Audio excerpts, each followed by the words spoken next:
Welcome to the best math guide on YouTube. This video contains 54 math questions, all from the Builder's Guide to Accounting, the BGA. There's almost the same amount of math in the Florida Contractors Manual and the AIA, so that video will be next.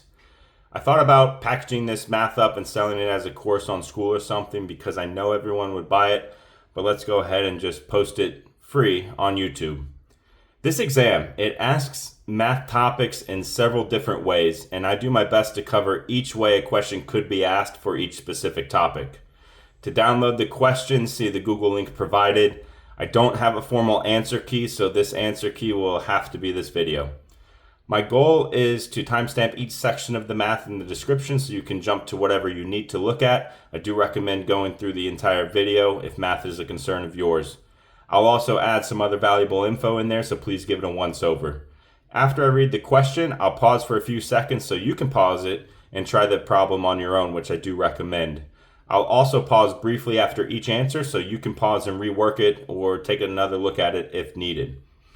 It did take about a week to put together and come up with all these questions.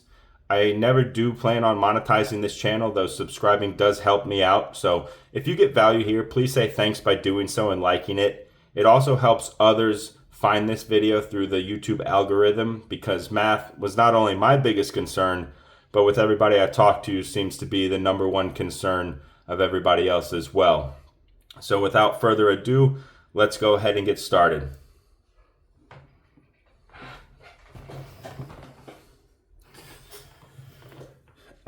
Okay, so page 17, the equation of assets equals liability plus net worth. Now, when we were in page 17, you can rewrite this equation to see what liabilities and net worth equal. So liabilities equal assets minus net worth, and net worth equals assets minus liabilities.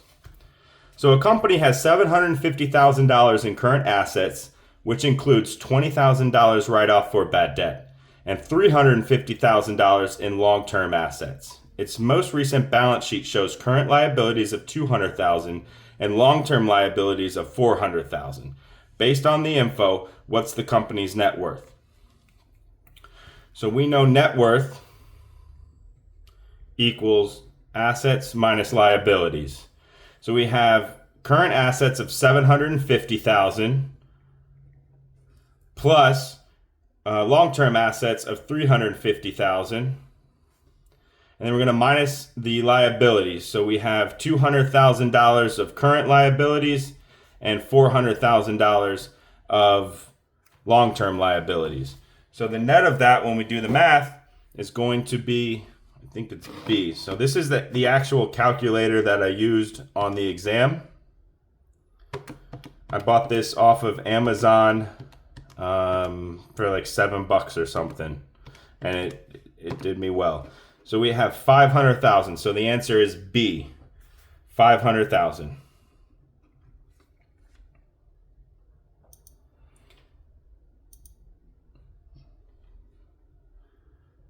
Hold on, let me get to, because I have, let's see, math. That's my math for here. All right, so now we go to page 24, and this is where that equation is listed. The percentage of completion equals your cost to date divided by your cost to date plus your cost to complete. That's how much complete. That's how much money you've spent on the job and how much money you still have yet to spend to make it your total cost on the job. So number 2, a job cost to date is $67,000 and the total cost is $201,000. What's the percentage of completion? So we start with this equation. Your cost to date is $67,000 divided by, now they didn't give a cost to date or a cost to complete. They already gave you the total cost. So you're going to divide that by 201,000. So we'll have 67 divided by 201. Those are in thousands. Equals 0.33 repeating. So that's going to be 33.33% complete. Number 3, based on the following job information, what is the revenue recognized in excess of billings?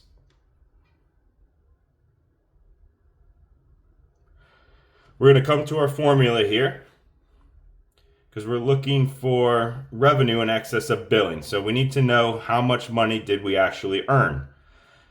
To find that, we need the percentage of completion. So we're going to have 178,800, your cost to date, divided by your cost to your total cost, which is, let's see, cost to date is 178,800 plus your cost to complete.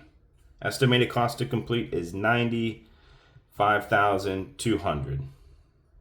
So when we do that math, it's going to equal out to be 65.25%.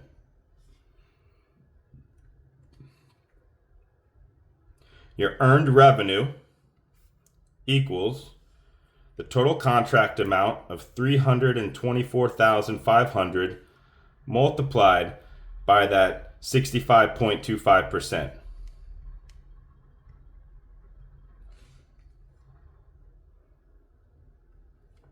It's going to be $211,726.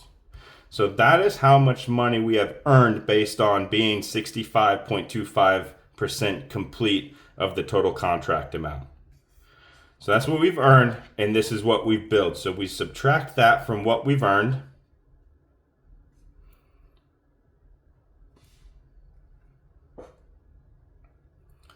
That's going to give you the answer B.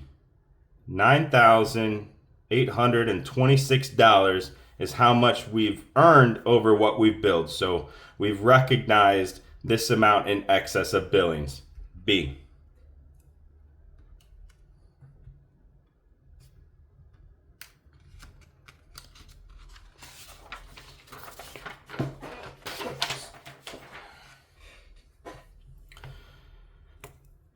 A project in progress has a cost to date of $35,000. The estimate to complete the project is $18,000, and the amount billed to date is $45,000. The contract price for the project is $60,000. Using the percentage of completion method of accounting, how much is billing in excess of earnings for this project?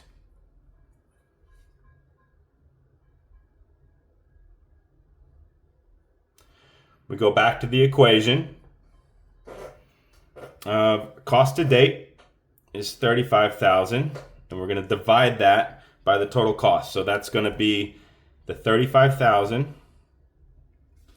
estimate to complete the project. So that's your cost to complete is the $18,000.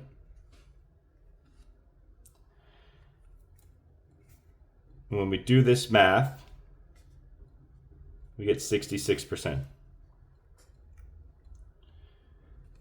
Now to find the earned revenue, the contract price for the project is $60,000.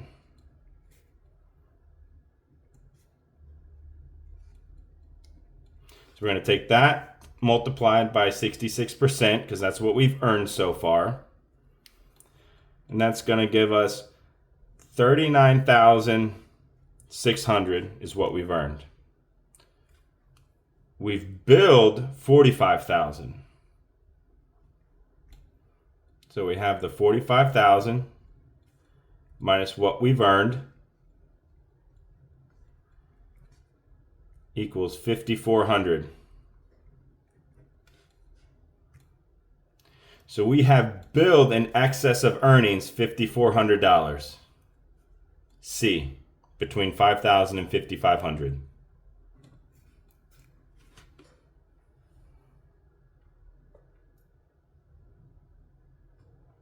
5. Based on the following job info, what's the income earned to date? We're doing the same equation as here, is finding what have we earned on the job. So we go back to the percentage of completion, which is the cost to date. So we have 400,000 divided by your cost to date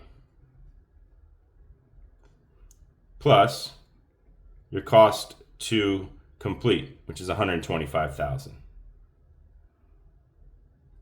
So when we do that math, it equals out to 76.19%, right? Because we have 400,000 divided by, 400,000 divided by 525, 76.19%. Okay. Total contract amount is $600,000. and you multiply that by the 76.19%, and that's going to give you $4,543. Answer is A.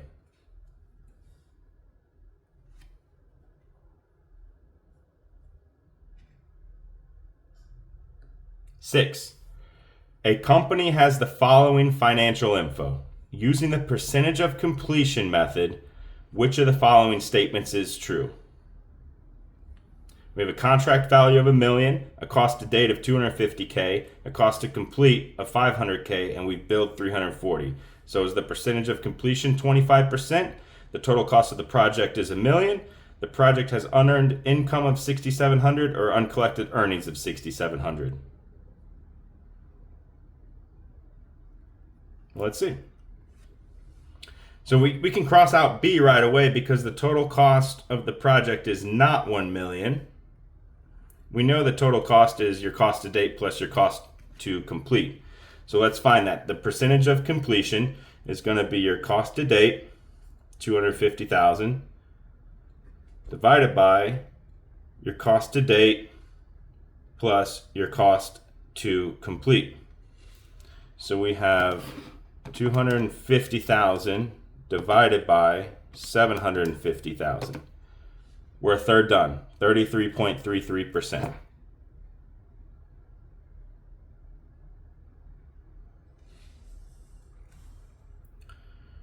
So it can't be A. Now let's see how much we've earned. The contract value is $1 million times your 33.33% for your earned revenue is going to equal $333,300.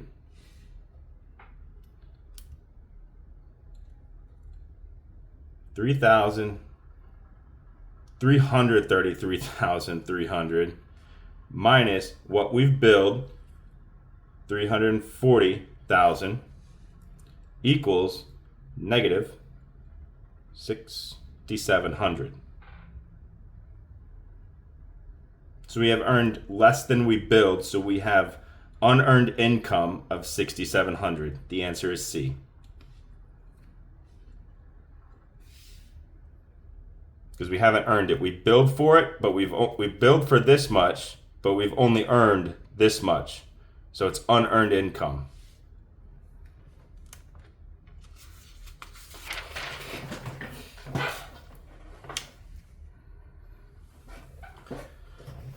Number 7, in the completed contracts method of accounting for income, what is the total earned income for a $2 million job, which is 57.5% complete, and for which billings have been issued totaling $950,000?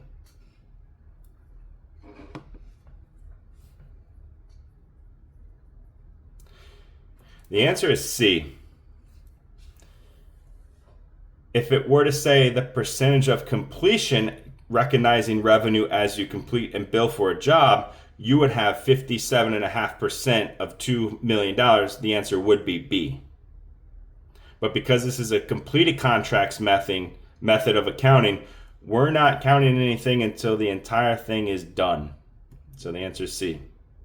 Very likely to get a question like that on the exam. Let's move on. Page 54, the average length study.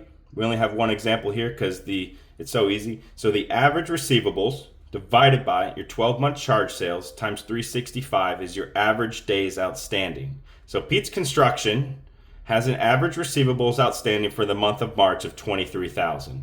His total charge sales over the previous 12 months are $260,000, and his total sales are $300,000. $32,000 in credit sales are currently delinquent. What are his average days outstanding receivables for March? Let's select the closest answer.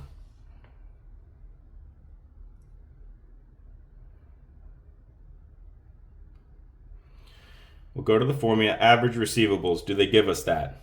An average receivables outstanding, $23,000.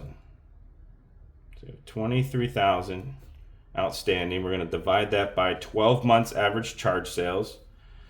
Total charge sales for the previous 12 months are 260, right? We're not counting cash, which would be 40,000. So 260.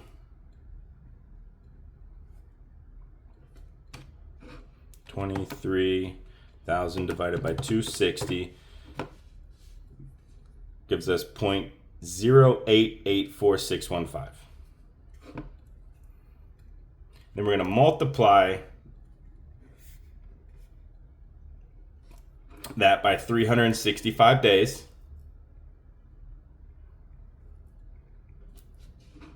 Times 365. We have 32.288 days. Well, you can't have a quarter of a day. So we're going to round that up to 33 days, right? Select the closest answer. Answer is B, 33 days.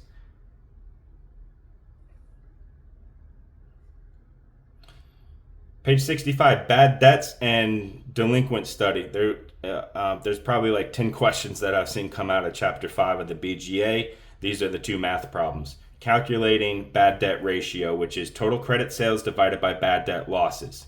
So number 9, based on the following facts about Pete's Construction's debt situation, what is the bad debt year-to-date ratio?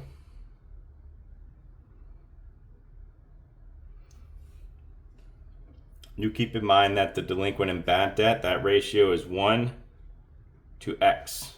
All the other ratios in this book are X to 1. So let's see, total credit sales, do they give us that? They do. 350,000 divided by your bad debt losses. So we have, find your actual bad debt losses, 65. Already done the math here. So that's going to equal 53.85. So the answer is B. You'll have $1 of bad debt to every $54 you take on credit.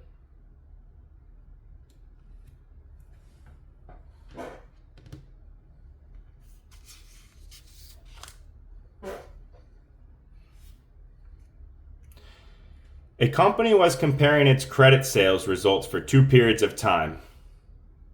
In the first period, they had a bad debt ratio of 1 to 54. In the second period, the same calculation resulted in a 1 to 45 ratio. Which period had a better collection result?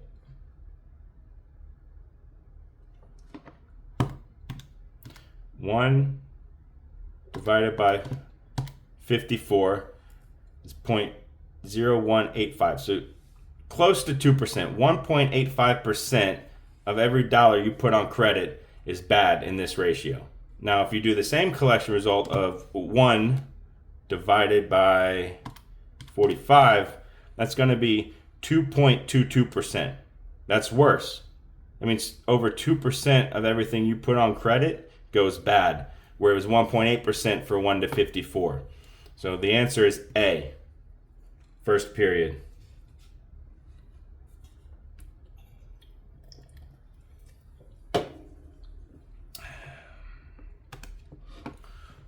(11) Pete's Construction was evaluating its delinquent accounts and was comparing its bad debt to its credit sales over the following months, January, February, March. This is how much bad debt was recorded versus how much credit sales. Which of the following statements is true? Is credit risk increasing or decreasing, or stays constant with the bad debt ratio increasing or decreasing? Come back to the formula. Total credit sales for January is 1,000 divided by 25, 40. So we have a 1 to 40 ratio here. 1,500 in credit sales divided by 35 equals 1 to 43. And 3,000 divided by 60 is 50. So 1 to 50. What this is telling you, same thing we did up here, this is all repetition, multiple ways in which the exam could ask the same type of question, is even though you're selling more on credit, your bad debt ratio is going down. Because here, 1 out of $40 was bad debt. Now it's 1 out of 50. Much better percentage. So your credit risk is B, decreasing. Finn, hey, I'm doing a YouTube video.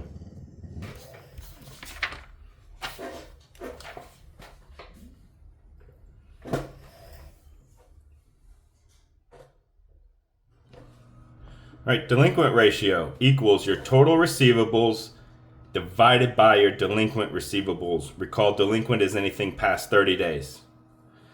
Based on the information below, what's Pete's delinquent ratio? So we have total receivables. Do they give us that? They do. 400,000. Divided by... Hey, hold on. Stop. Divided by your delinquent receivables. So they give us that too. It's 40,000. Well, that's a 1 to 10 ratio because 40,000 goes into 400,000 10 times.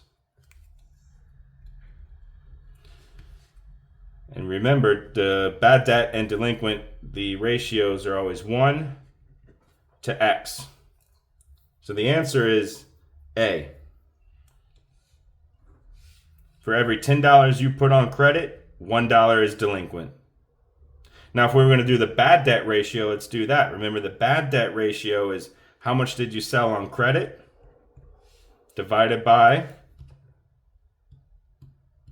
your actual bad debt losses, which would be 20,000. So 20,000 goes into 800,000 40 times. So your bad debt ratio would be 1 to 40.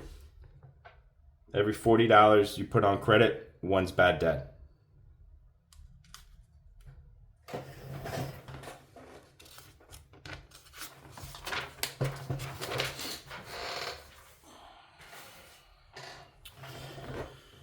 Page 145, expense analysis. This is, the formula is 1 minus the variance divided by the budget. I have never seen this on any of my exams, but it is in the book, so I'll cover it. Calculate the variance. Pete's Construction had a year-to-date budget of $45,000. Year-to-date, Pete spent $51,130. What is the variance?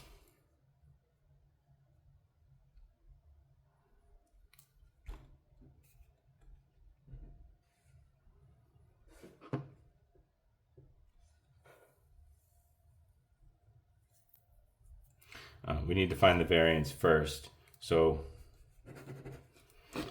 we have 45,000 minus, so the budget versus what we actually spent. That's going to give us a negative $6,130. Hey, stop. Stop.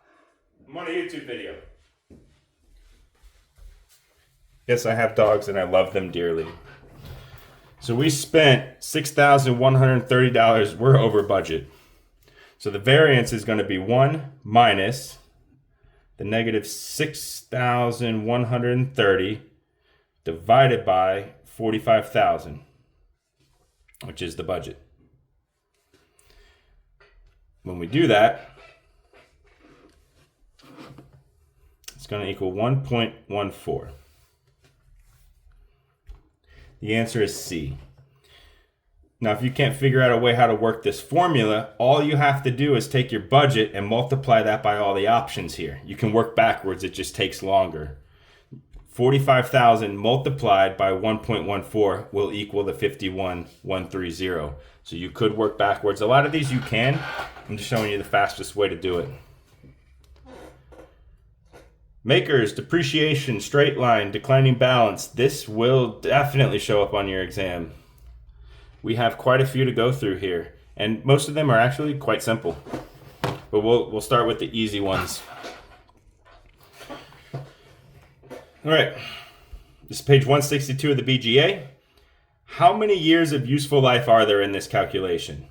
You have a cash value of, say, a truck at $50,000. There's no salvage value, and the straight line depreciation for the first year is $5,000. Well, we'll take how much we're going to depreciate things. What's it worth? divided by straight line. So when it's straight line, you know it's the same exact amount of depreciation every single year.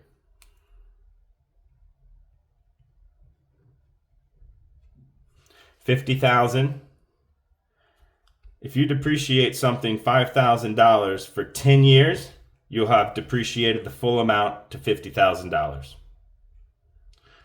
So 50 divided by 5 is 10 years. The answer is C. 15. Using a 10-year straight line depreciation, what's the annual depreciation? You're given the cash value of the truck at $50,000, and you're also given a salvage value of $10,000. Remember, there's no salvage value here. So when it comes to straight line depreciation, how much can we depreciate this? We can only depreciate it $40,000.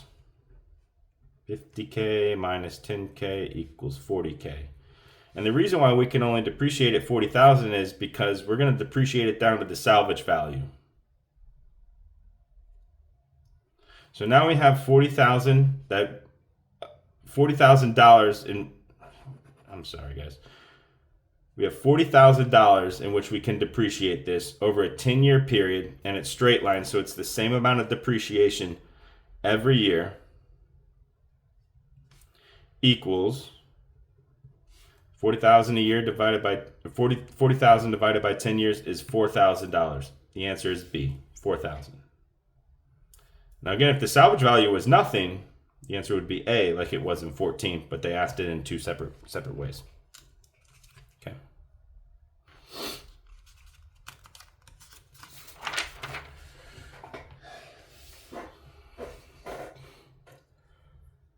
A truck was purchased for $30,000 and it's been depreciated over a 10-year period.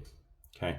If the rate of depreciation was $2,000 annually, what is the projected salvage value of the truck?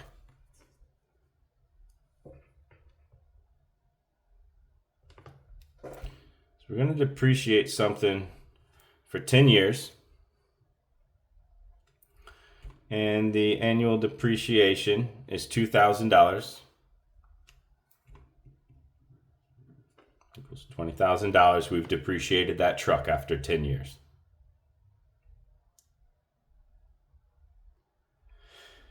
We bought it for 30 minus how much we've depreciated it over those 10 years equals A, $10,000.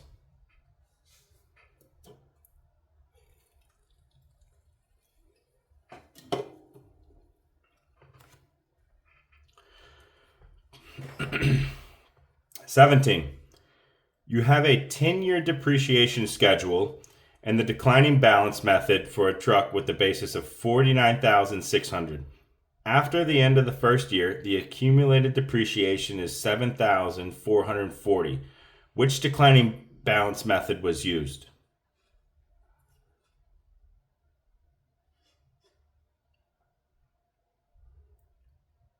Well, first you need to understand how much would it depreciate using the straight line. So we have 49,600 divided by 10 equals 4,960. So if we were using straight line, that's how much it would depreciate in the first year. Well, it's depreciated 7,440, so it can't be 100%. What you would do is you would take the 7,440 divided by the 4,960, and you'll get 1.5. So it's 150%. C. You could also work backwards and take this number, multiply it by 1.25, 1.5, and 2.0. Because as a percentage, you have to move the decimal over 2 spots to the left to multiply it. And the only one that would come up with 7,440 would be C. 18. What's the monthly depreciation on a vehicle that depreciates $7,200 a year?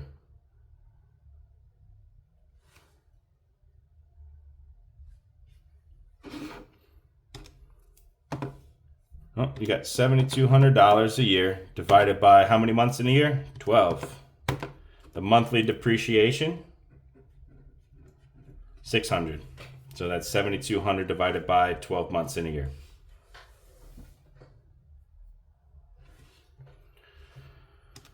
$19. Your company purchases a truck for $35,000 and intends to depreciate it over a 10-year period.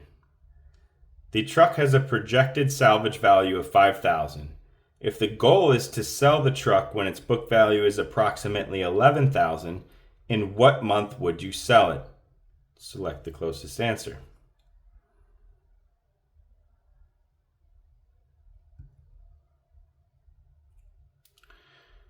All right, so quite a few steps here. We're buying a truck for $35,000, but it has a salvage value of $5,000.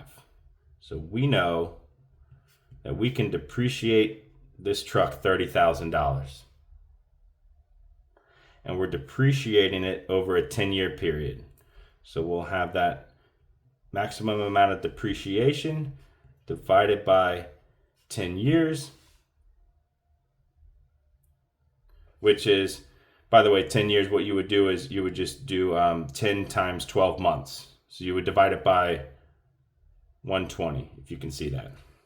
And that's going to give you $250 a month of $250 monthly depreciation.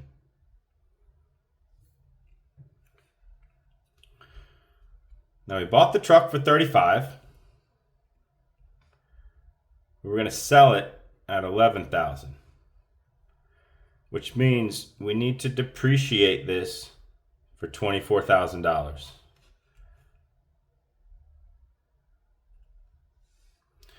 So we're going to take the $24,000 divided by $250 a month, because they're asking in what month would you sell it, equals 96 months. B.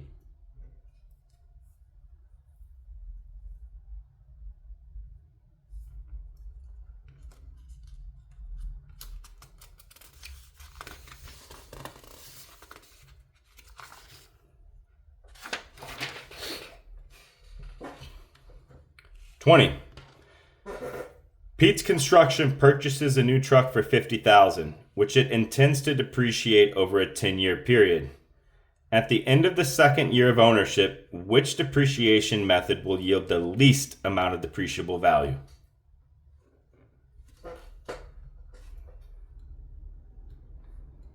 Well, we know it can't be C, because that's not even an option. It's 125%, 150%, and 200%. 200% is going to decline the most. Can't be D. And you could do the math on that. So it's really between A and B. So if it's a straight line, straight line, 50,000 divided by 10 years, each year it's going to depreciate $5,000. So in the second year, this one's going to depreciate $5,000. Now with $150,000, you have, since we know what the straight line is, which is 5,000, we're going to multiply that by 150%, and that's going to give us 7,500. Okay, so that's how much we depreciated it from 50,000, which we got it at, minus the 7,500. Going into year 2, your new depreciable base is 42,500. Okay, so now we do the same thing. 42,500 divided by the 10-year period equals $4,250. Well, we have to take that and multiply, because we're using the 150%. What is that? 4250 times 1.5 equals $6,375. So using the 150% declining balance, in the second year you will have depreciated this truck $6,300. versus straight line is 5,000. So the method that will yield the least depreciable value is 5,000. A.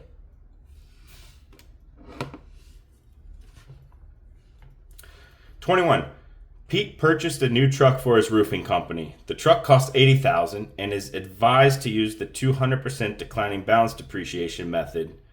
The salvage value is $10,000 and the useful life is 10 years. What's the truck value after 2 years?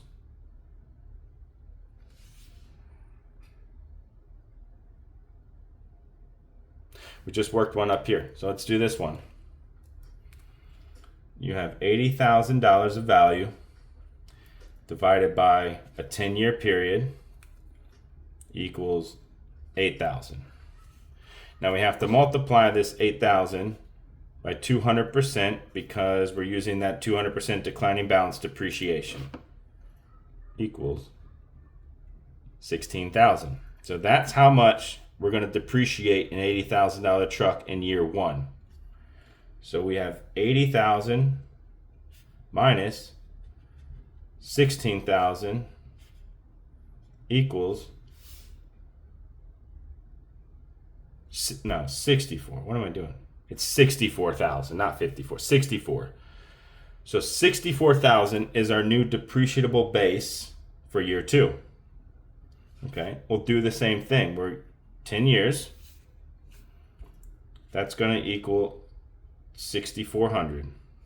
64,000 divided by 10 years is 6,400. We're using the 200% declining balance. So we're going to multiply this by 2 and get 12,800. Okay? So this is how much we depreciate in year two off a $64,000 base. So you have 64,000 minus how much we depreciated it that year equals 64,000 minus 12,800 equals 51,200. So what's the truck's value after year two? 51,200, because in year one we depreciated it 16,000 and in year two 12,800.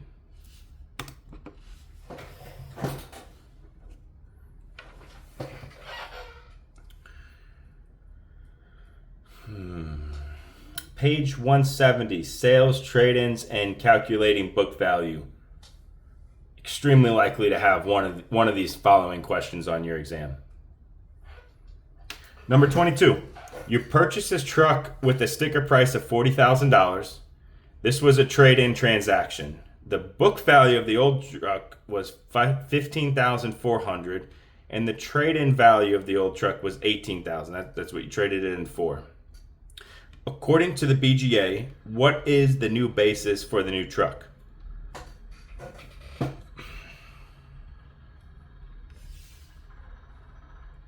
When you start with $40,000 as your cost basis for the truck you just bought, you sold it for $18,000, but you have to add in the book value. So you have 40,000 minus 18,000 plus 15.4 thousand, and your cost basis for the new truck is D equals 37,400.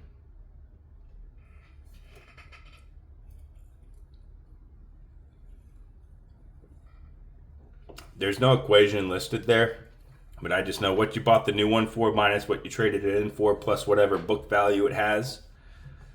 It's an easy way for me to remember how to do this math, because the book made it seem all complicated. I could not follow it in the BGA. 23. Basically the same question. A used truck has a book value of $12,000. It's traded in for a new truck with a sticker price of $25,000. The car dealer gave a $10,000 trade-in allowance. Based on this info, what's the new cost basis for the new truck?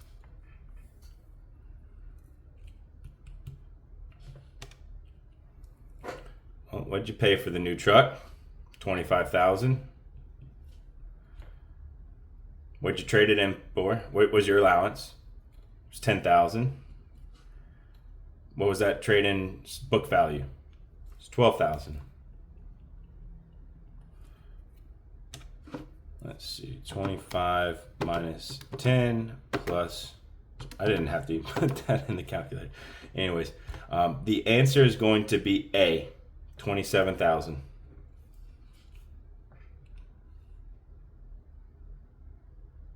Okay, now that you guys know that, check this one out. Pete's Construction replaced their old truck, which had a book value of $75,000, with a new truck March 1st, 2023. The sticker on the new truck was $103,000. In negotiations, Pete could not reach an agreement with the dealer for trade-in value, so he decided to sell it to an employee who was offering the same value as the dealer was, which was $70,000. The capitalization for the new truck will begin with the basis of how much?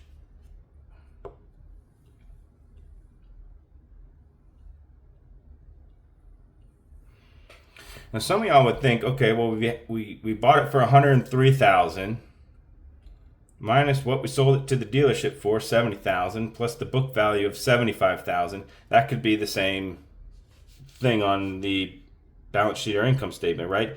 Wrong. Selling it to an employee is a separate transaction. That has nothing to do with the cost basis of the new truck because it wasn't a part of that deal. So the answer is D, 103,000. The $5,000 loss between those two will be taken on the income statement, separate from this transaction.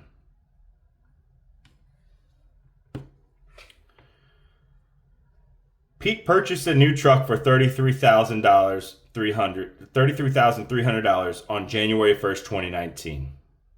The useful life of this gas truck is 7 years, and it depreciates annually at 12%. Using the straight line method of depreciation, what would the book value be of the truck after 5 years?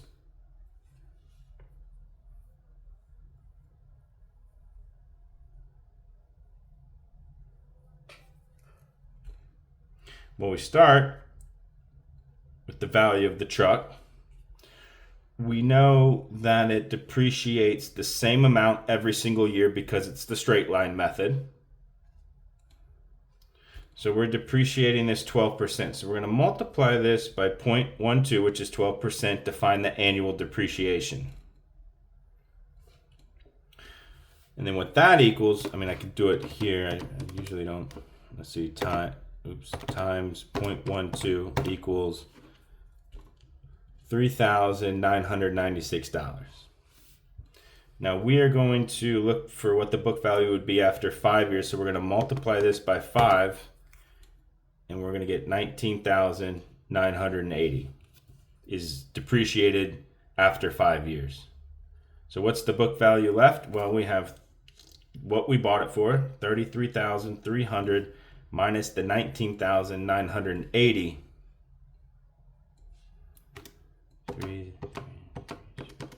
Minus 19980. See, 13,320. So the answer is B, 13,320.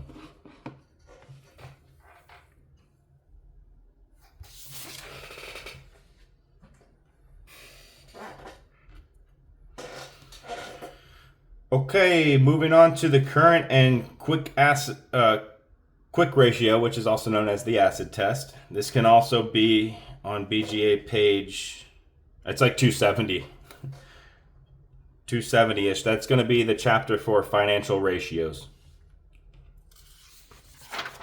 We're only going to do 2 here because this math is really easy. 26. A company has current assets of $300,000, which includes an inventory of $40,000, and has accounts receivables of $30,000. Current liabilities, including $56,000 in payables and $97,000 in notes due, are $240,000. In addition, an audit confirmed a long-term asset valuation of $290,000. What's the quick asset ratio?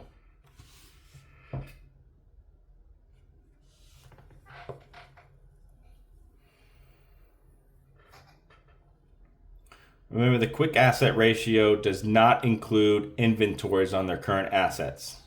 So we're going to have that 300,000 of current assets, which includes inventory, so we need to back that out. So for this ratio, we're backing out 40,000. We have 260 divided by your current liabilities, which are 240,000. So we know assets are larger than liabilities, so it has to be something greater to 1.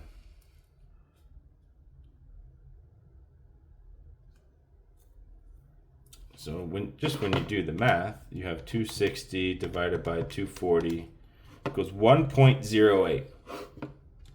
The answer is B.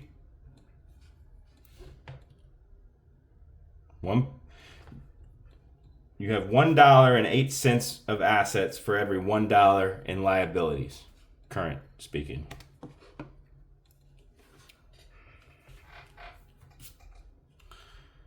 $27. If a company has current assets of $200,000, which includes inventory of $40,000, and total liabilities of $100,000, which includes $60,000 of current liabilities, what's the current ratio and what's the quick asset ratio? Well, let's do the current ratio first, which is current assets divided by current liabilities. So your current assets is 200,000 divided by 60,000 of current liabilities. Don't get tripped up and do 100,000. It's 60 equals 200 divided by 60. You have $3.33 worth of assets to every $1 of current liabilities. Now the quick assets ratio, that's going to be your current assets minus your inventory. So this one's going to be 160,000 because 200,000 minus the 40,000, we have to back that out. Divided by the same amount of current liabilities equals $2.66 of current assets, net out the inventory, to every $1 of liabilities.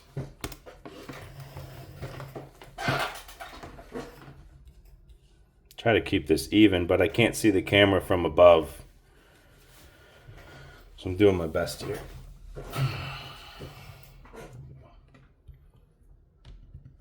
Something to line it up with. Just keep it lined up with that. We'll know that we're lined up. All right, page 179, break-even analysis. I couldn't find anywhere where they give you the formula break-even equals your fixed cost in a dollar amount divided by your fixed cost in a percentage amount. And the break-even analysis really confused me. I'm going to show you guys a super easy way to break this down to where you're going to hope you have one of these on your test because they're so easy. 28. Based on the following info, how much in contracts does a contractor need to generate in order to reach the break-even point for the business? Let's select the closest answer. So we have, let's see, direct and variable costs are expected to be 70% of sales. Your fixed expenses are expected to be $80,300. Okay, well, we have $80,300 as the fixed cost. Now we need to know as a dollar amount.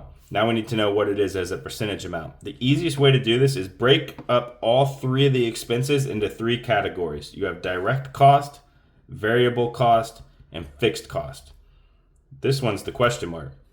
So we have, and they all have to equal 100%. By the way, they all have to equal 100. So if we have direct and variable combined equaling 70%, then obviously the fixed cost has to equal 30%. So they have to equal 100. So we'll do 80,300 divided by 0.3 for 0.3 for 30%, is going to equal $267,000. $267,666. Sorry. The answer is D. We're going to do a few more of these because they ask them in different ways. All we need to do is break down the bucket of direct, variable, and fixed costs to equal 100. So let's do another one.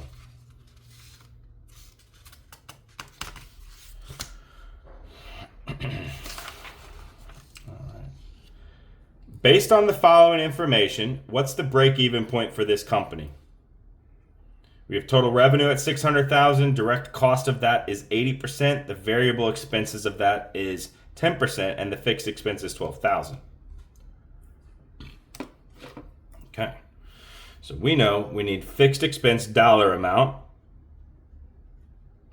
divided by your fixed cost as a percentage. So let's grab our buckets, DC, VC, and FC. Direct cost, they give it to you, 80%. Variable expense, they give it to you as a percent. Perfect. So if we know this needs to equal 100, fixed cost is going to be 10. So we're going to take the $12,000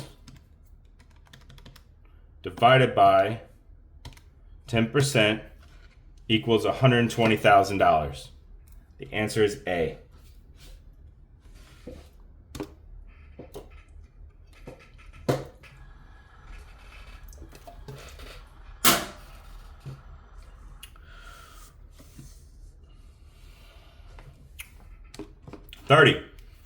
Pete's Construction is evaluating expansion plans to build a new subdivision of single-family homes. The typical house will be about 2,000 square foot, 3-bed, 2-bath on half-acre lots. Pete has projected that the first year of sales will be between $400,000 and $1 million, and that the estimated margin after direct costs will be 19%.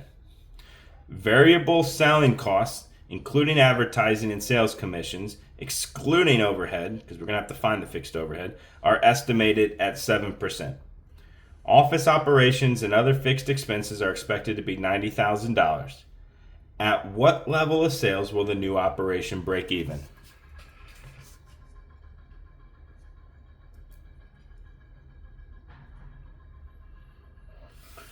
All right, did they give us our fixed dollar amount anywhere? They did.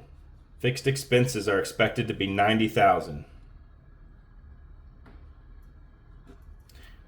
They did not give us the fixed percentage. So let's find our buckets.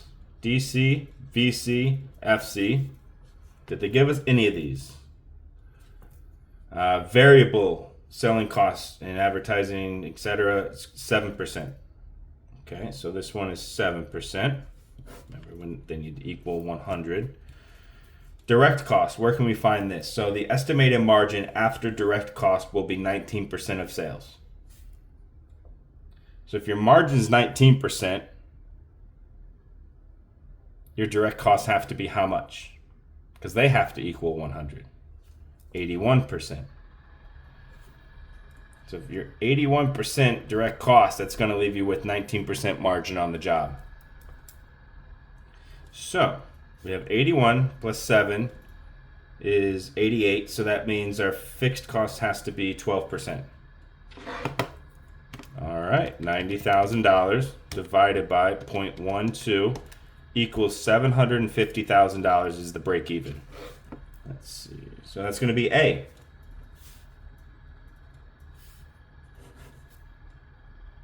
$750.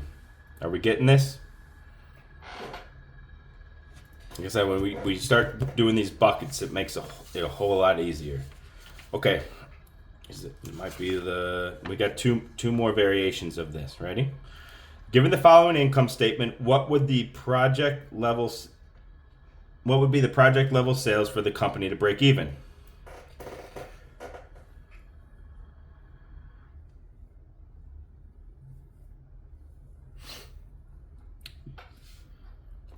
Remember, it's fixed dollar cost over divided by your fixed percentage. So did they give us a dollar amount? Yes, they did. Fixed expenses, $20,000.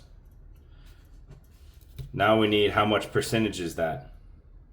So do your buckets, DC, VC, FC. Direct cost, $400,000. Well, if your sales are $500,000, if you needed to do the math, you could just do 400 divided by, I think this is how you do it. Yeah, $400,000 out of $500,000 is 0.8. Because 400,000 is 80% of 500,000. So our direct costs are 80%. Variable, same equation. So we have 30,000 divided by 500,000 of sales is 6%. So our variable cost is 6%. You add these up, you get 86. So that means this one has to equal 14%.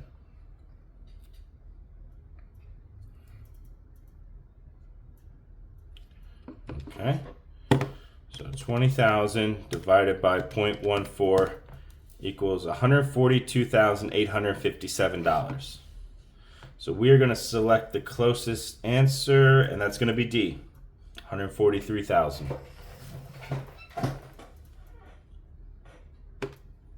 One more. Number 32.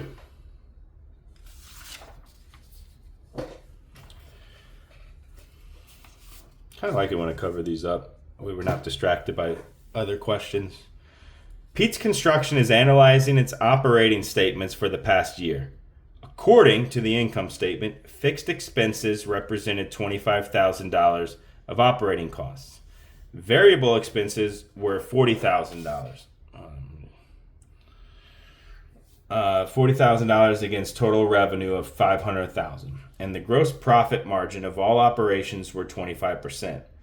In planning for next year, Pete believes he can grow the sales by 43%. Assuming the gross profit margin, variable expense percentage, and fixed operating costs all remain the same. What's the break-even point? Select the closest answer.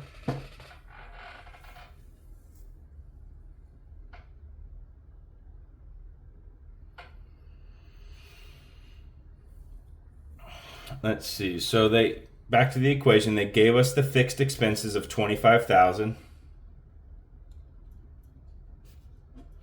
We got to divide that by the fixed percent. So our buckets, DC, VC, FC. Did they give us any of that?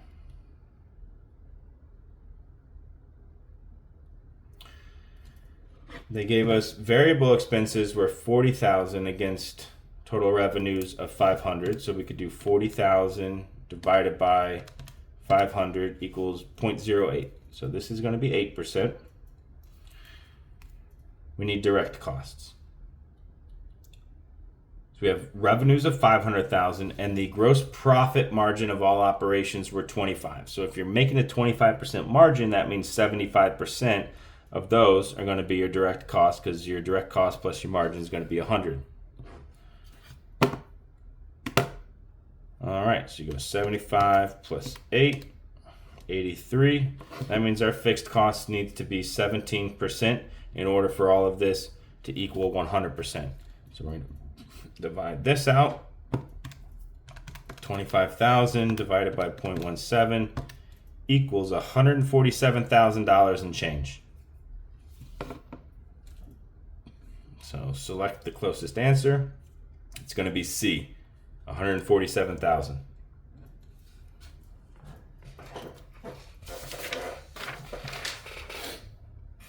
See? Always use your buckets, and that's how easy the break-even questions are.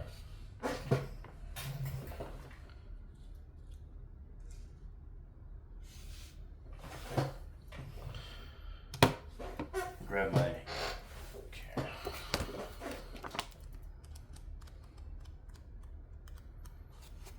I always go to page 190 for the labor, because it shows you actual standards and ratios, and sometimes just looking at them helped me out.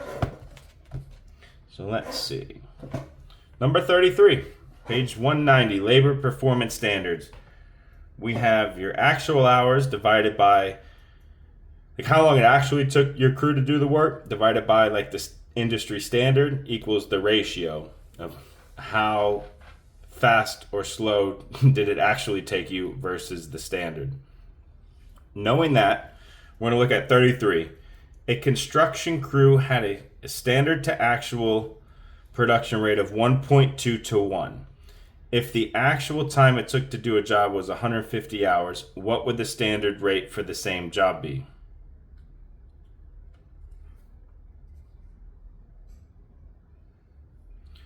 Let's see. Standard to actual. So we have standard to actual.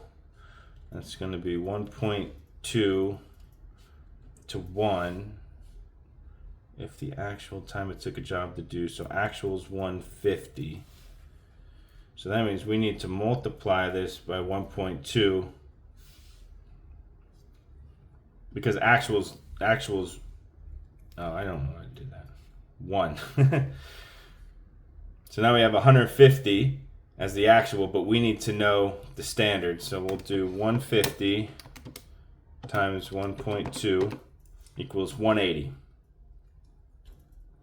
Answer is C. So you have your standard to actual, which is 1.2 to 1, and it gave you the actual. So we need to multiply it by 1.2. Hopefully that makes some sense. We'll do a couple more. 34. A construction crew had a labor efficiency rating, actual to standard, of 125%. Given a projected standard rate of 1,000 hours, how long should the crew take? Let's see if we can do that again. Let's see. We have actual, just standard, 125%. So 125, it's really going to be 125% of 1,000, but let's see. So that would be 1.25 to the standard rate. Sorry, it's going to be 1. But if our standard is 1,000 hours, then we'll need to multiply that by 1.25. Because it's 125% of 1,000. So doing that, the obvious answer is going to be C. 1,250 hours.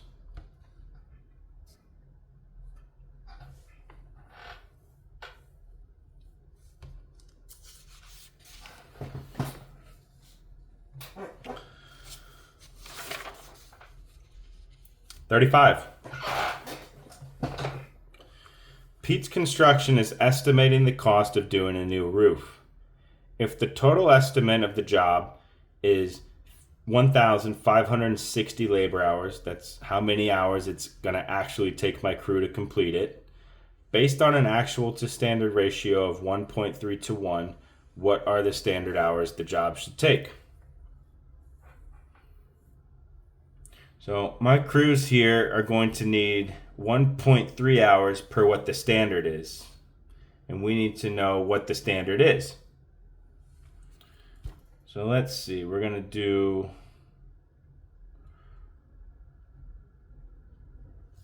how many actual hours divided by the 1.3, and that's going to give us 1,200.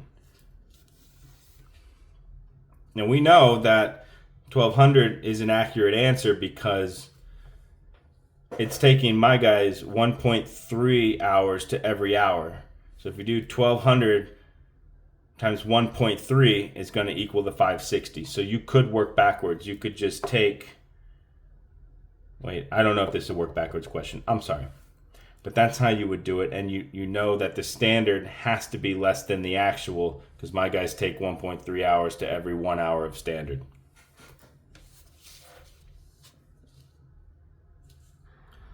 $36, easy one. We had one, we had a multiply and divide, and now calculate the actual ratio. So this is what it is. It's Pete's Construction is considering taking a job which estimates suggest would require 1,200 labor hours.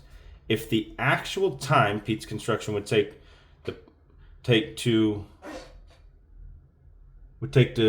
complete the job is 1,600 hours, calculate the labor ratio. I definitely made a typo there. Let's see. So the ratio is actual to standard. We have 1600 for at the actual time it takes 1600. And what it would take to suggest would require 1200.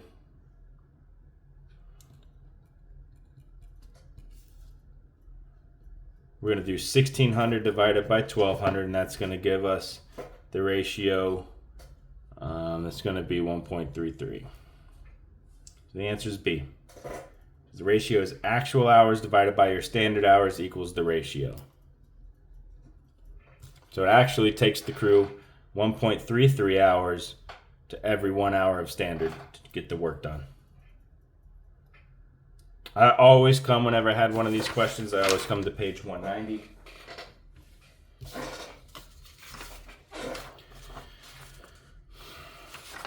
Oh, we have one more. This is a fun one.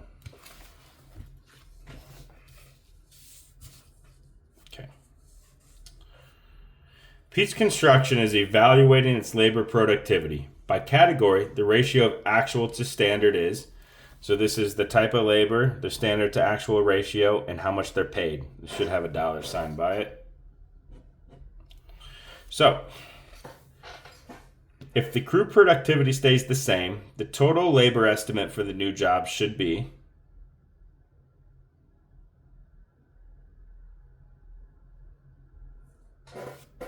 all right, well, let's see. My roofing dry-in crew needs 560 hours, and the ratio is 0.8 to 1. So we're going to multiply this by 0.8. And then the same thing down the list. I need 150 hours of carpentry times 1.4. I need 100 hours of laborers times 1.1. And I need 320 hours worth of roof install times 1.2.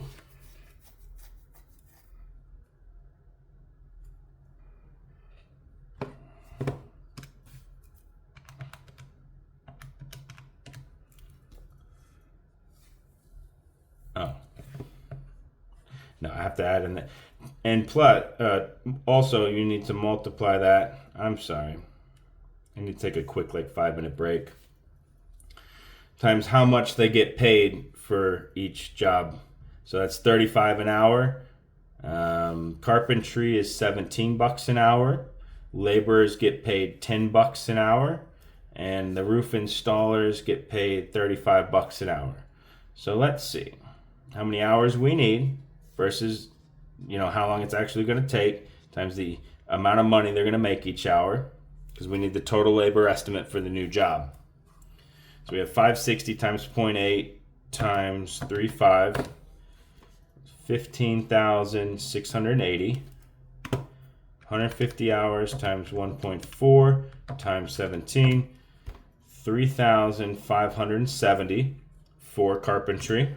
We have 100 hours of labor times 1.1 hours times $10, 1,100. And it's supposed to be 1,100. And then for the roof installers, we have 320 labor hours. That's how long they're going to take, times $35 an hour. That's going to be 13,440.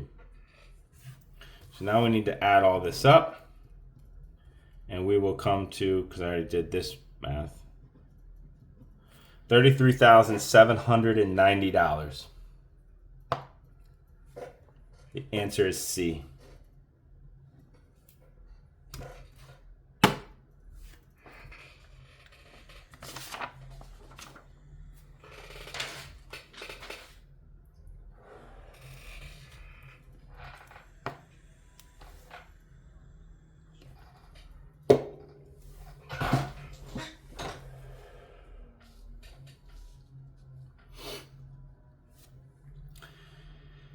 All right, page 215, balancing the checkbook bank statement. You could have one of these questions on your test.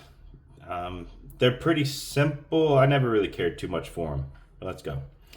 Based on the following info, what's the correct balance in Pete's checkbook on March 31st? Checkbook balance is $12,000. You had a bank statement monthly service fee of $75. There's an incorrect deposit amount on the checkbook for $3,000. It's supposed to be $300. but you accidentally recorded 3,000. Whoops. Outstanding check in the amount of 6,000, and deposits made on March 30th were not shown in the bank statement.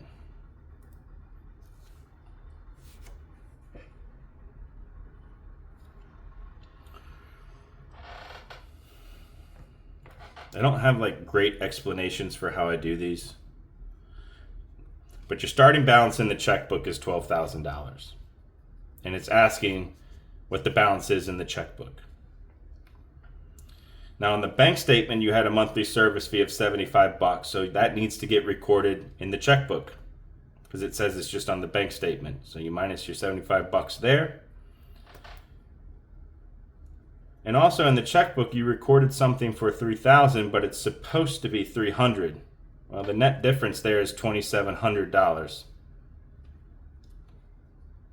Now, if you wrote an outstanding check, you put that in your checkbook. You document it in your checkbook. It just hasn't been accounted for on the bank statement yet because it's outstanding. And deposits that were made on March 30th, even though you probably put those on the checkbook, they're not showing in the bank statement. So this is asking about the checkbook.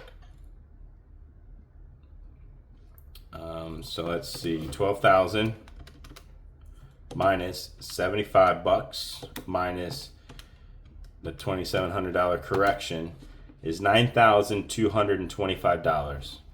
Let's see, is that it? It is. D.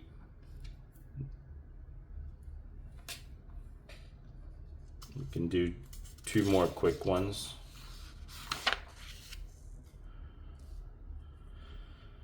Based on the following info, what's the correct balance as of May 31st, 2024?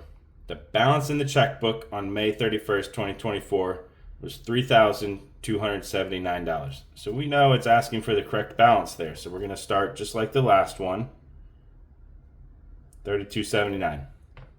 Now, what are we adding and subtracting to that?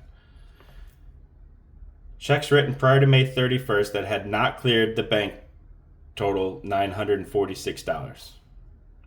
Well, you wrote the check, so you're not documented in the checkbook. It just hasn't cleared the bank statement, and we're asking about the checkbook.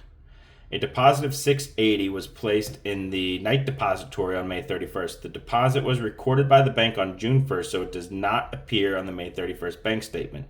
We don't care about the bank statement, so cross those two out. We also don't care what the bank statement reads. Well, depending on how your proctor does these problems, there might be a way where you actually care about that, but not for me. Petty cash fund had a balance. Well, that has nothing to do. It doesn't matter how much cash you have in your petty cash fund. A bank service charge of $24 appeared in the bank statement, but has not been deducted in the checkbook. Well, we're going to have to deduct that $24. And then check number 213 was deducted in the checkbook as $57, but the actual amount was $77. Ooh, so we're $20 short on that, right? Because you got 77 minus what we deducted, so that's going to be $20. And when you subtract all that out, we have $3,235. Let's see, is that one of these? It is. C.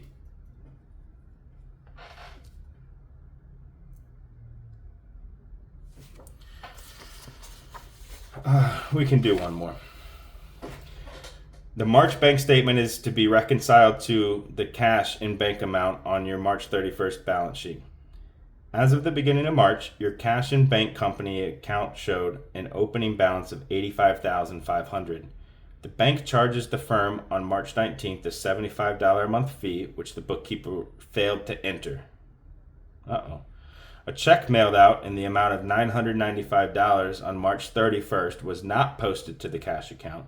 A bank deposit totaling $1,900 made on March 31st was not posted by the bank until next month. After reconciling the checking account, what is the correct cash and bank balance that should be shown on March 31st?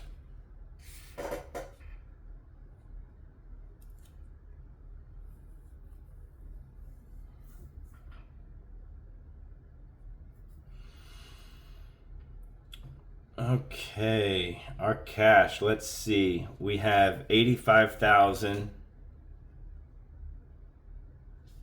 $500 in our account.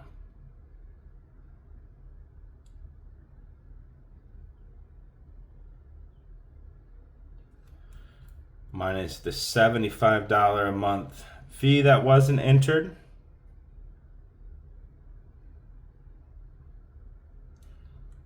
And let's see, we mailed out a check for $9.95 that wasn't posted.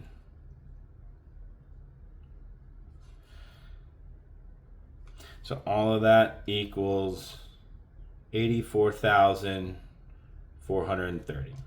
A. You may or may not have one of these on the exam, and it probably won't be as difficult to interpret as 40. It'll probably be more like question 38 or 39.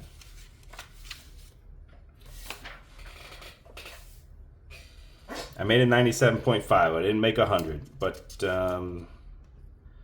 it's the best way I can explain those. Moving on, page 229, analyzing total labor hours. You have analyzed labor equals total labor divided by months to complete times 12. I didn't have any math on this on any practice exam or the actual exam. I did have one question one time that asked what was the correct formula on analyzing total labor hours. And the answer was this: total labor divided by months to complete times 12.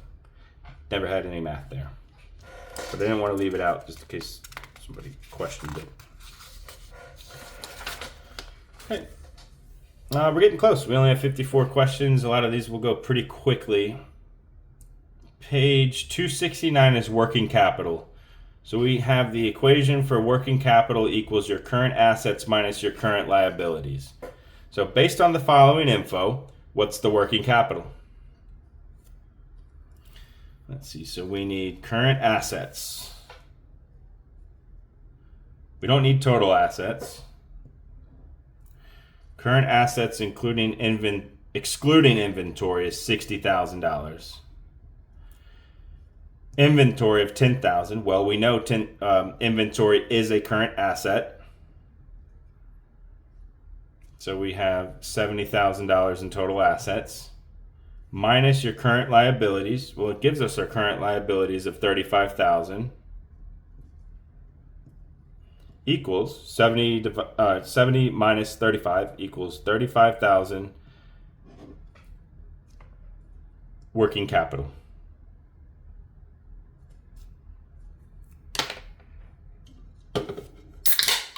$42. Based on the following info, what's Pete's net worth to assets ratio? Anytime you'll have something where it's calculating a ratio, you can just go to the ratios chapter in the BGA, which is around page 269-ish. They list all the ratios there and will give you the formula. So what is this one? Let's see, net worth to assets. So you have net worth to assets, I'll just write it out, to assets equals your net worth divided by your assets. It's your net worth to assets, so net worth divided by your assets. So what is the net worth? $150,000 divided by assets. Total assets of 75. So your net worth to assets is 2 to 1 because 150 divided by 75 is 2. 2 to 1.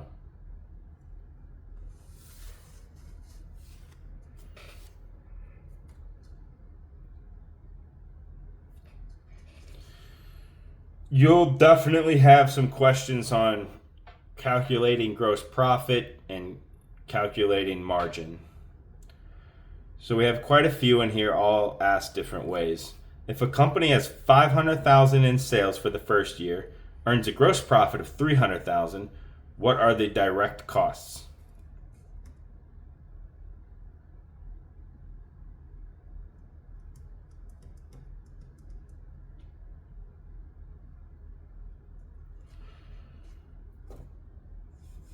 Well, 500,000 minus what equals 300K. Sales minus direct costs. I'll just write it. Sales minus direct costs equals GP for gross profit. So we can just look at this one and say 200,000. 500,000 minus C, 200,000, gives us the 300,000. You could just do 500K minus 300K would be how you would solve that.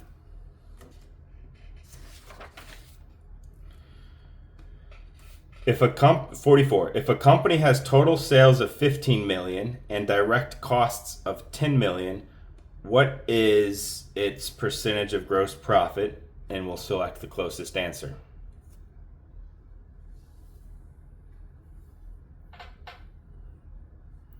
Well, so we're looking for a percentage of profit. So we'll take the total sales, it's 15 mil, divided by our direct costs, 10 mil. That's going to equal our gross profit percentage. Now, if you just wanted your gross profit, then you would subtract them. You wouldn't divide them. You just say, okay, well, we sold 15 million. We spent 10 million in direct cost. Our leftover profit is 5 million. You divide them to get the gross profit percentage. So 15 divided by 10. I don't know if it did that right. 1.5.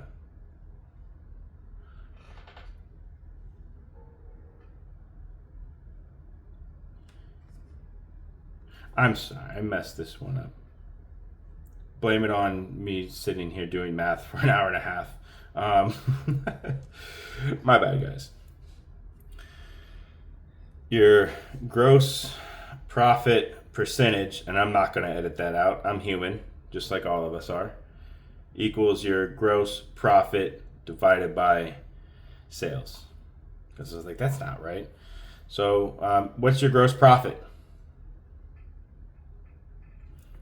5 million, right? Because you sold 15 minus your 10, so you have $5 million in gross profit divided by how much you sold, which is 15 million. That's going to give you your gross profit percentage. So now we can do this. 5 million divided by 15 million equals 0.33, repeating. So 33%. The closest answer is going to be C.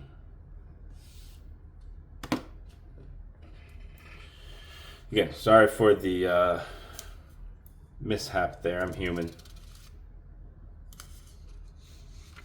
Trying to do all this on the spot. Let's see. We're getting close. Let's do a few more. Pete's Construction is prepping a bid package based on the following info. We have total labor at 5,000, total materials at 17,000, and our sub is going to be 12,000. The bid needs to reflect a 30% flat fee above the job cost. And the total cost of the job is based solely on the above information. What should the total contract value be? Well, let's see what the job cost is. We have $5,000 in labor plus $17,000 in material plus our sub is 12. So our total cost is going to be $34,000. Now we're not asking to calculate margin here. We said what's a flat fee?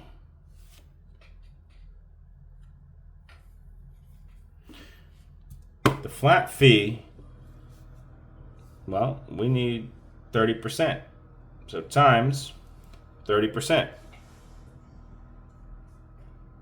which is going to be 1.3.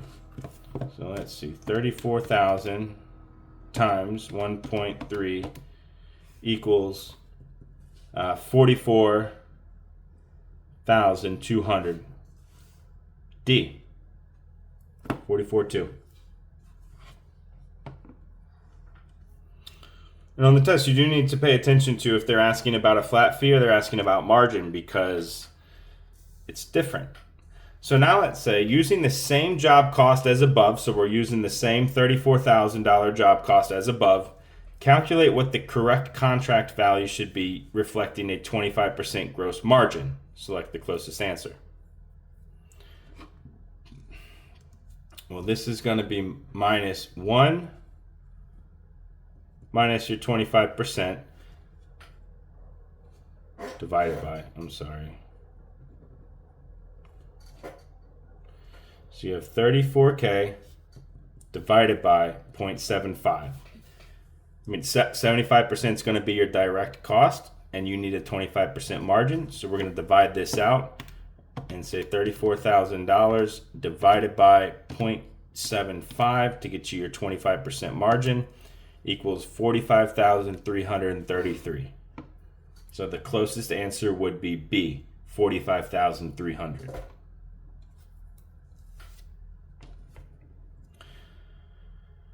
They're close, but they mean different things. And this is something that everybody, you really need to know how to calculate margin. Like, I've never, in all my years roofing, ever had to calculate break-even analysis. But I calculate margin for every single estimate that I do, and I've done thousands of roofing estimates. So margin, very basic. If you don't know it already, it's that simple. We'll do another one.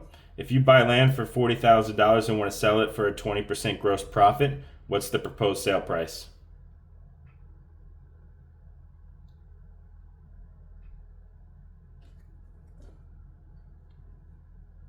$40,000 divided by 0.2, right? No, you want a 20% gross profit, so we're going to divide that by your direct cost, and that's going to be divided by 0.8 equals $50,000. C.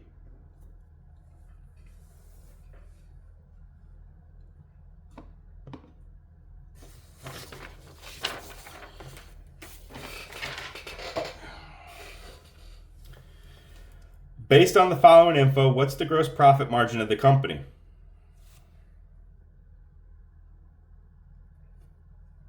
Well, it's just like the one we did before. Gross profit margin is going to be your gross profit divided by your sales. That's the one I got a little tripped up on. It was human. So what's our gross profit? Our gross profit is our gross sales of $1.3 million minus your cost of goods sold. Those are your direct costs, also sometimes referred to as hard costs, of $1 million. So your gross profit is 1.3 mil minus 1 mil. So you have $300,000 in gross profit divided by your total sales of 1.3 mil. Let's see what that looks like. So you have 300,000 divided by 1.3 mil. It's going to be 20.23, so that's 23%. B, 23%.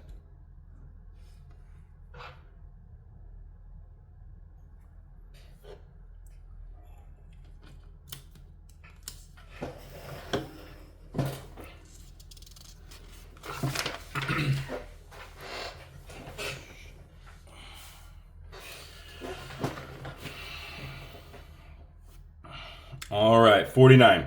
A company has reviewed its income statement for the past year. If hard costs represented 70% of gross income, what's the gross profit for the company if the total revenues are $561,329? Let's see. So if hard costs represented 70%, that's going to be your direct costs. So that means you're going to have 30% gross profit. So let's take the 561,329 times your gross profit of 30%, which is 0.3.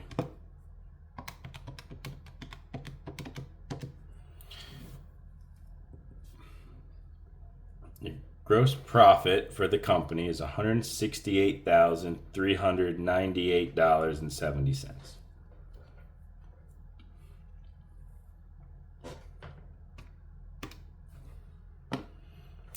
Only a couple more questions.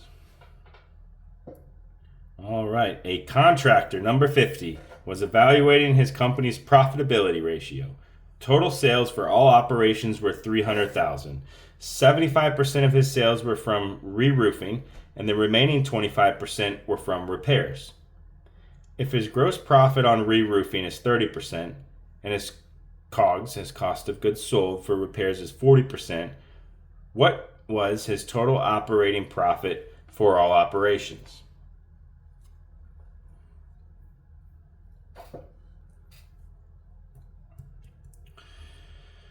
Let's see. Total sales for all operations is $300,000. And 75% of his sales were from re-roofing. So that means he made $225,000 from re-roofing. And his gross profit on re-roofing is 30%. And it's asking for total operating profit. So we know we sold $225,000 in re-roofing, and we made 30% on that.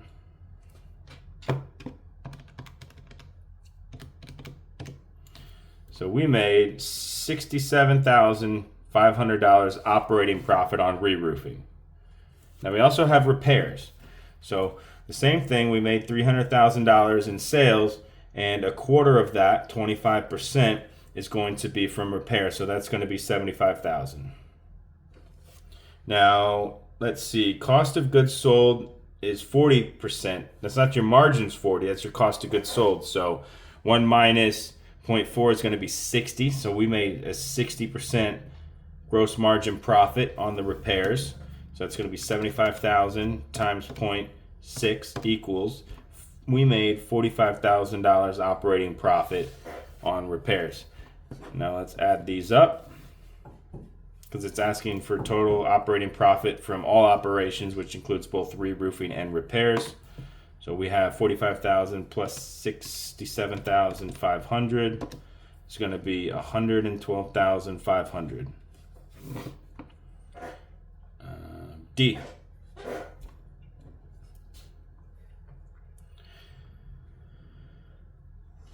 Okay, last one on gross profit and margin. Based on the following info, what's the gross profit? All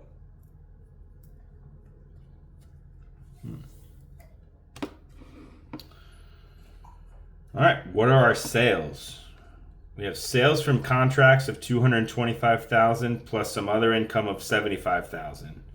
So if we add those two up, we have $300,000 in sales. What are our expenses, our direct costs, our hard costs? What are they?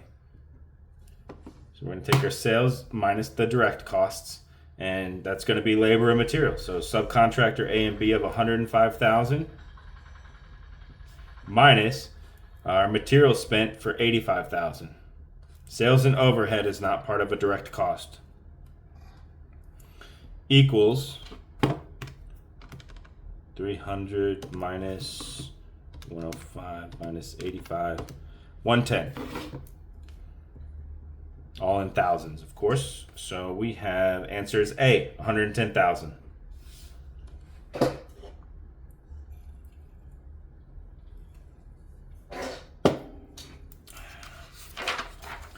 Other math, I didn't know exactly where to put it in the chapter, so I just left it at the end. There's 3 questions here, all of which are viable test questions.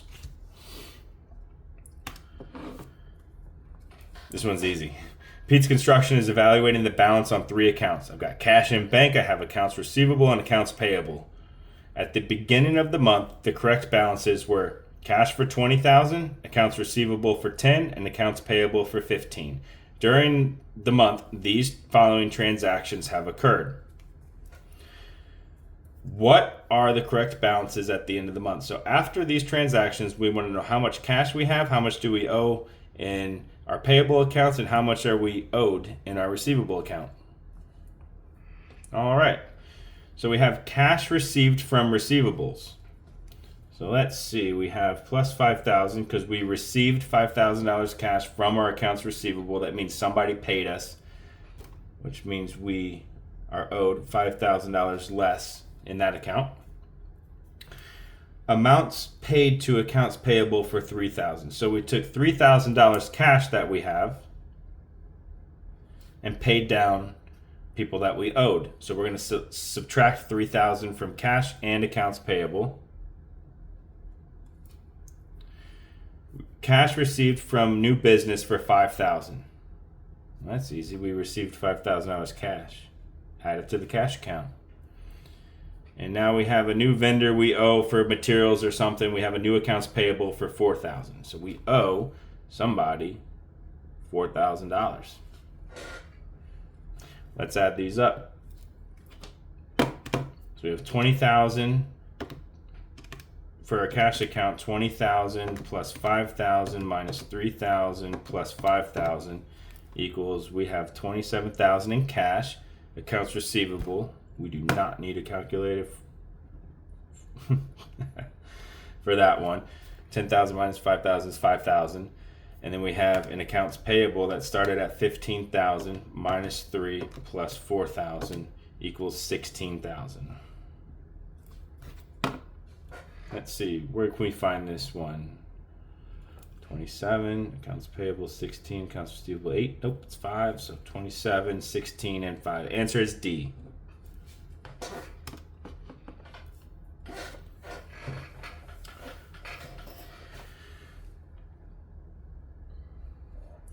$53. Pete's Construction had a dump truck which was used on 3 jobs last month. The use of the machine and its costs were recorded as follows. I had Bob's property, John's property, and Mike's property. I had my dump truck in use for 67, 134, and 43 hours at each property, and the total cost was as follows. They all include expenses, fuel, repairs, operators. So days of use weren't recorded. According to the BGA, the correct adjusted job cost analysis for Mike's home should be how much, or Mike's property, should be how much money for the adjusted costs for the use of the dump truck on that job. So it's asking for the adjusted cost. So we need to adjust this number to what? The average. So we're going to take, let's see, this dump truck was in use for how many hours? 67 plus 134 plus 43. So it's been in use for 244 hours. The total cost has been 9,200 plus 13,800 plus 8,000. Okay, so our total cost over the course of those 22 hours is $31,000.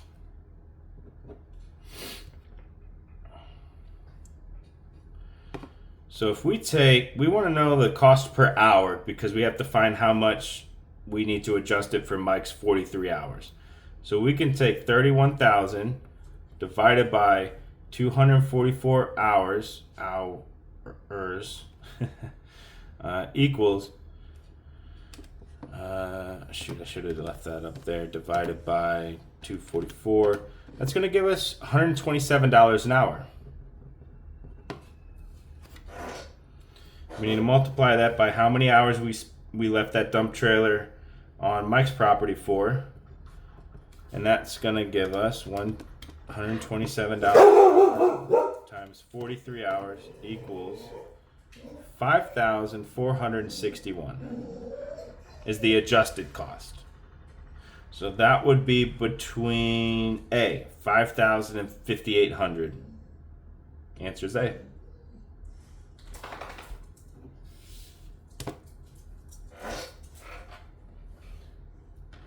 Good job, buddy. We'll go play in a minute. We got one more problem. All right? Hang tight. Last one.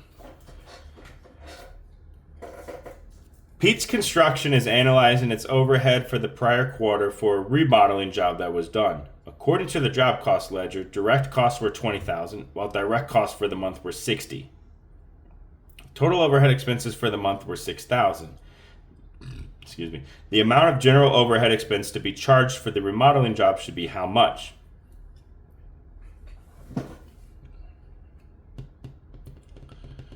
The way I like to think about this is Well, you had one job that cost $20,000 of direct costs, and the total for the month were $60,000. So for that one job, it was 1/3 the total direct cost, right? Because 20 divided by 60,000 is going to be 1/3. It's 1/3 of 60. And so if you need to allocate overhead expenses to that one job, then you could take, based off direct costs, 1/3 of the total overhead. And 1/3 of the total overhead, 1/3 of 6,000 is $2,000, which is C. Another way to do it is you take your total overhead expenses, divide that by your total direct costs, equals 10%.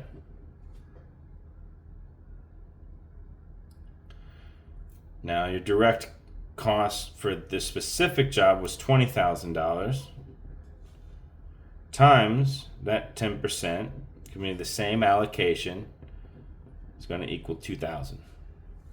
So the answer is C. Doesn't matter how you get there.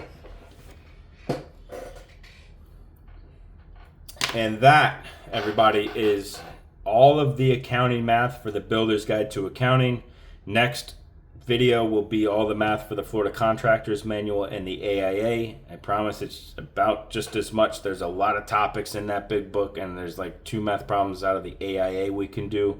So I'm going to work on that next. It took me about a week to put this one together. It's not going to take me probably quite a week to put the next one together, but it could. Hope this brought a lot of value to you all.